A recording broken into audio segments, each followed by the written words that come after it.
Oh, hi there, everyone. I'm going to continue my conversation about the recent police shootings on two black individuals. I'm going to focus my attention on the Philando Castile shooting because there's some evidence I would like to bring up. The video was shot by the girlfriend live stream on Facebook as the aftermath of what had happened. From her account, he was shot 4 or 5 times, whatever. But there's some things that don't quite add up. Alright, here, I'm going to build up to it first. We'll start with small things. For one thing, Philando's driving a right-hand vehicle. The steering wheel's on the right side of the car. So, they were stopped because they had a broken taillight. Odds are the police officer would have gone to the left-hand side of the car thinking that's where the driver would be. Maybe the police officer knew cars very well and just went to the right side. It's possible. It's a small point I just wanted to bring up, that the steering wheel was on the right-hand side of the car, which is unusual for it to be in the United States. Not illegal or anything, but unusual. Anyway, now I want to talk about the blood. There's several things that are questionable about it.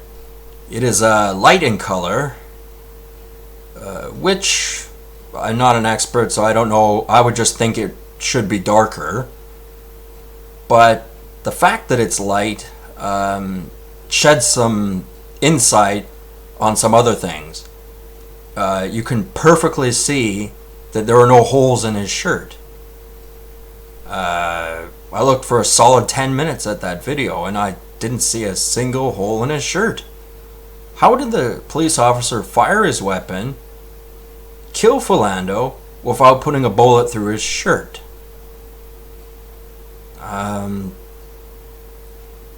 Somebody answer my question. I really don't know how that's possible. That's not the only thing about the blood that's suspicious. You'll see that it's situated in a certain area of his mid-chest region. The video is about 1 minute and 20 seconds where the girlfriend's in the car with her boyfriend, which, by the way, she's only filmed him for 40 seconds. And I say that generously because I'm adding in seconds where they're only showing his leg or his arm or something like that. But it's about 40 seconds. And the other 40 seconds is on her. So I guess she got her 15 minutes of fame that she wanted. Anyway, that was enough to show that the blood had stopped flowing.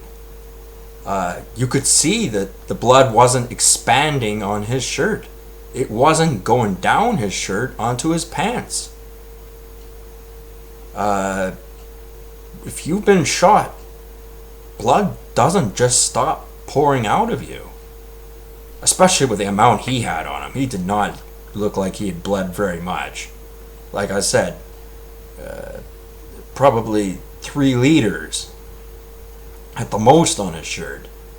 A healthy blood donor can donate 4 liters in a single sitting. That being said, I don't think there was enough blood in this video to suggest that he was actually shot. That could very well just be a blood packet under his shirt, which would explain why the blood wasn't flowing.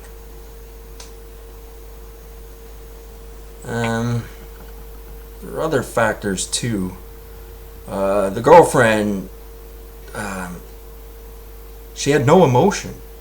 But later on in the video she did. But during the actual confrontation, she was just reiterating that he was doing this, he was doing that, blah, blah, blah. He was obeying, and this and that.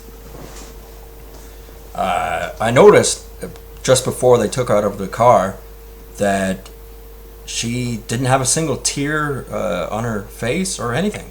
She didn't look like she cared at all, really. She was more interested in her 15 minutes of fame.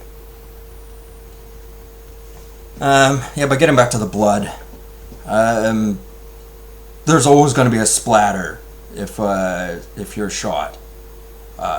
Might be just a little bit, but if you're shot 4 or 5 times, there's going to be quite a bit. And I really scrutinized the video. There's no blood on the dashboard, none on the steering wheel, none on the floor, and none on the ceiling. There might possibly be a smidge on the seat belt, but it's kind of hard to tell. And that could just be because it was rubbing against the red type liquid that was on his shirt. I don't even think it was blood, to be honest with you. I really don't.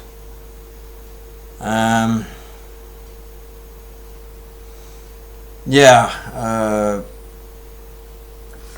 she was able to film this so calmly that it's so suspicious in nature.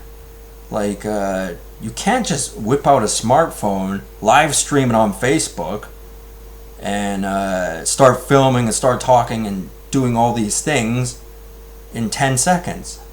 And that's, assuming you're not all shaky and, have anxiety and other things that are preventing you from typing on these little buttons on a cell phone.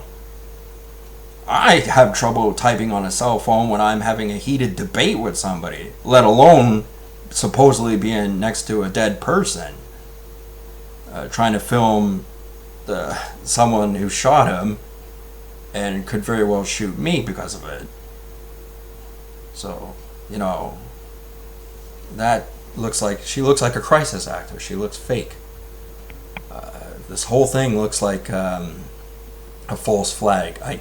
Like I said in the other video, I dislike using that word, but it does describe kind of what's going on around here. Yeah, and the cops didn't take her cell phone away. It doesn't make any sense. They always take your personal belongings away from you, whether it's a stick of chewing gum, your cell phone, or a wallet, or anything in your pockets. They empty them out. There is no if, and, or but about it. You can't negotiate with them when they're in that situation. And some people are going, oh, she did nothing wrong, why did she get handcuffed and put in the back of a police vehicle? Anytime there's a situation like that, they have to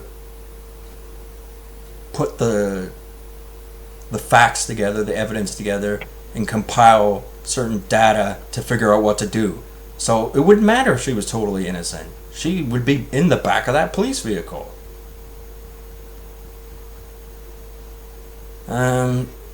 Getting back to Philando, he's doesn't show any signs of shock. He's not shaking. He's not pale. He's not sweating. You can tell that he's not sweating in the video. I mean, like I said, it's not high quality, but in the video you can see that he's not sweating. He doesn't look like someone who just suffered trauma upon them. And notice how that they don't have the camera on him the whole time, because if they did, you could really start to question if he got shot or not. Okay, well, these are some ideas I'm throwing out there. I am going to have people who disagree with me. There are people who just want to believe what they see.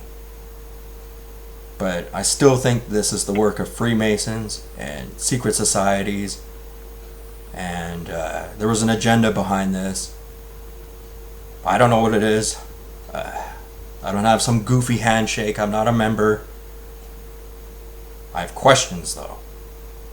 And I will make a video on the Alton Sterling shooting as well, specifically, because I was wrong about one thing. There was a little bit of blood on the bumper of the car. not much, or a blood type liquid, let's say. Someone tried arguing that there was blood on the police officer's hands, but I didn't see it. I really looked and I didn't see it. So anyway, gonna wrap this video up. Just, if you take one thing from me, don't believe everything you hear, especially if you hear it on mainstream media, and that includes the internet. So, having said that, good night.